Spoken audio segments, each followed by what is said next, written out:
किसानों के ऊपर राजनीति करने वाले ये जो एक्टिविस्ट लोग हैं, वो अलग अलग पार्टियां, वो आपने देखा होगा कि किसानों के लिए 3 काले कानून जो वर्तमान सरकार है, मोदी सरकार, बीजेपी की सरकार तो है नहीं, मोदी सरकार जब लाई थी तो उसके बाद 383 दिन का आंदोलन हुआ।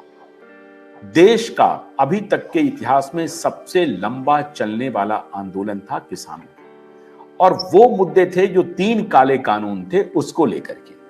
लेकिन वो 3 काले कानून को तो वो इंप्लीमेंट नहीं करा सके। एक जमाने में कांग्रेस सरकार भी इसी तरह का कानून लाना चाह रही थी और तब जो अब के मंत्री जी हैं, अब तो एक सुषमा जी गुजर गई, अरुण जेटली जी, सुषमा स्वराज और राजनाथ सिंह, इन तीनों के वीडियो अवेलेबल हैं कि जब वो इसी प्रकार का जो कानून इस बार सरकार ने लाया था कोविड के दौरान 2020-21 में जब उन्होंने कानून लाने की कोशिश की, तो उस वक्त यही सरकार में मंत्री थे। और जब 2011-12 में इसी प्रकार का कानून कांग्रेस सरकार यूपीए लाना चाह रही थी, तो यही मंत्री उनकी आलोचना कर रहे थे कि आप अड़हतियों को मारना चाहते हैं। और सुषमा स्वराज जी का बहुत बड़ा भाषण था कि अड़हतिये तो बेटियों की शादी कराते हैं, अड़हतिये तो हमारी रीढ़ की हड्डी है किसानों के लिए।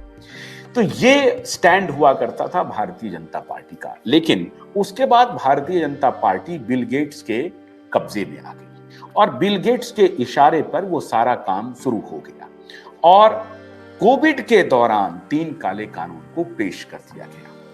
ये सरकार कतई किसानों के प्रति संवेदनशील नहीं है, क्योंकि इस देश का प्रधानमंत्री अगर सार्वजनिक रूप से ये भाषण दे और कहे कि हम किसानों का प्याज खा करके बड़ा हुए हैं और उन्हीं के प्रधानमंत्रित्व काल में किसान के प्याज सड़कों पर बिखरे, मतलब ये हुआ कि 2 रुपए किलो में भी किसान का प्याज महाराष्ट्र में नहीं बिक रहा है।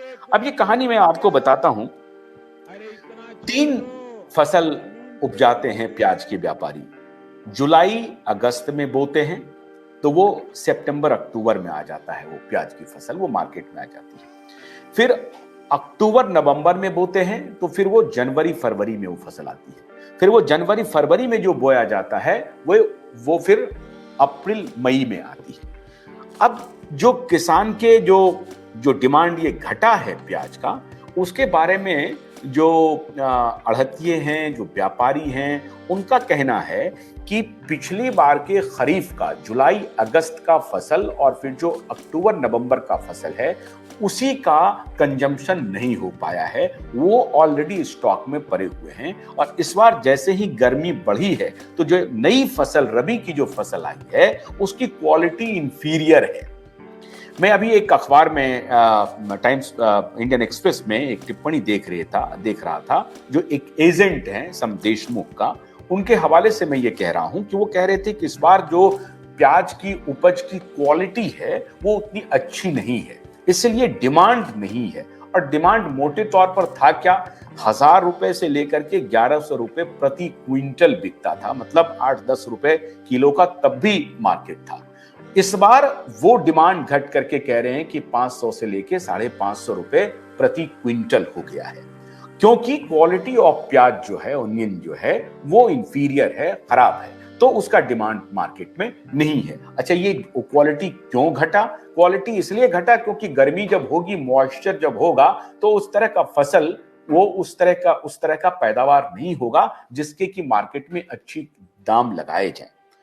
अब सवाल ये है कि ऐसी हालात से निपटने के लिए उन किसानों का क्या दोष है?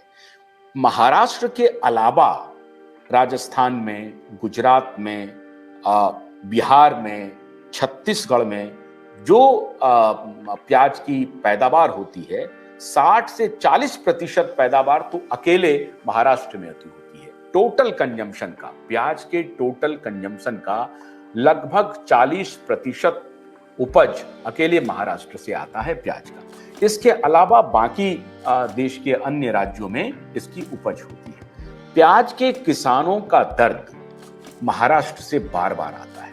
इसके अलावा कपास के किसानों का दर्द आता है। कपास और प्याज के किसानों को लेकर के महाराष्ट्र में रुदाली होती है और सभी पार्टी के नेता रुदाली करते हैं। एक गोल्डन गैंग है महाराष्ट्र में, और वो गोल्डन गैंग किसका है? ये जो राष्ट्रवादी कांग्रेस पार्टी है ना, इनका है। ये बहुत बड़ी बड़ी क्रेडिट सोसाइटियां, बहुत किसानों का समूह संगठन बना बना करके ये किसानों का भला करने का बात तो करती है, लेकिन उनके नाम पर कपास के किसान के नाम पर, प्याज उपजाने वाले किसान के नाम पर और अन्य उपज करने वाले किसान के नाम पर ये नेता माला माल हो गए, माला माल। अकेले राष्ट्रवादी जो कांग्रेस पार्टी है, इनके नेताओं के घर चांदी और सोने के बने हुए हैं। चांदी और सोने के बने होने का तात्पर्य यह है कि महल जैसे घरों में ये लोग रहते हैं। आज मैं इन नेताओं का कच्चा चिट्ठा आपके सामने रख रहा हूं। ये इस प्रकार के बेईमान धूर्त नेता हैं जो किसानों को बर्बाद कर रहे हैं, तबाह कर रहे हैं, और उनके नाम पर लगातार ये पॉलिटिक्स करते हैं। अभी मैंने प्रधानमंत्री मोदी जी का बयान आपको दिखाया, और इसी प्रकार का बयान हमारे शरद भाई पवार भी देते हैं। इसी प्रकार का बयान आपके पहले जो उद्धव ठाकरे थे मुख्यमंत्री, वो भी देते हैं। ये उद्धव ठाकरे भी इसी प्रकार का बयान दे रहे थे, शरद भाई पवार भी उसी प्रकार का बयान दे रहे थे, नरेंद्र मोदी जी भी उसी प्रकार का बयान दे रहे थे, और राहुल गांधी भी इसी प्रकार का बयान देते हैं। कांग्रेस इस मामले में थोड़ी संवेदनशील दिखती है, क्योंकि उनके पास एक रिकॉर्ड रहा है कम से कम 72,000 करोड़ रुपए के माफी का।